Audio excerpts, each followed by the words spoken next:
சீங்கர் சொல்லி பார்ப்பேன். ஏன்னா சம்டைம்ஸ் இந்த கிரிட்டிக்கலாக ஏதாச்சும் நினச்சிட்டு மண்டை சும்மாவே இருக்காது. சித்துக்கு அப்படி தான், எனக்கு அப்படி தான். டவுட் வந்துகிட்டே இருக்கும். அது ஏன்னா தொடர்ந்து நிறைய படம் பண்ணிட்டனால மண்டையில் ஏதாச்சும் ஓடி இது பண்ணிடலாமோ அப்படி பண்ணலாமோ நினச்சிட்டு. So many times will raise few doubts. அதில் ஸ்ரீகணேஷ் வந்து நிறைய இயக்குநர்கள் பார்த்துட்டேன். நான் Sriganesh is such sweet heart, அதை சொல்லுவாங்க ஸ்வீட் ஹார்ட்டட் டிக்டேட்டர்னு சொல்லுவாங்க. லீக்வானியை பற்றி சொல்லுவாங்க. Lee Kuan Yew was a person who loved the people of Singapore. ஆனால் he was a sweet hearted dictatorன்னு சொல்லுவாங்க. அவர் வந்து செய்யறதை செஞ்சிருங்களா சார் அப்படின்னு நம்ம சிரிச்சுட்டு சொல்லுவார்.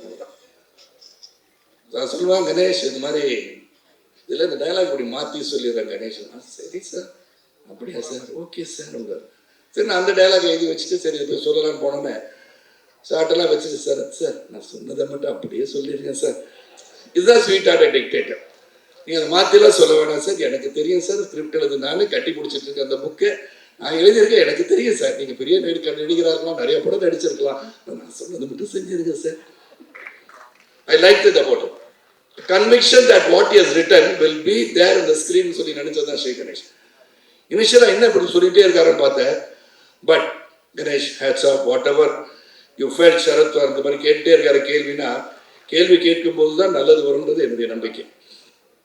So if you feel I've done anything harsh-ஆ அதை சொல்லியிருந்தேன்னா சொல்லலை, இருந்தாலும் I apologize if I've done anything, any harm to your mind, mentally I have disturbed you. I felt like saying that to you.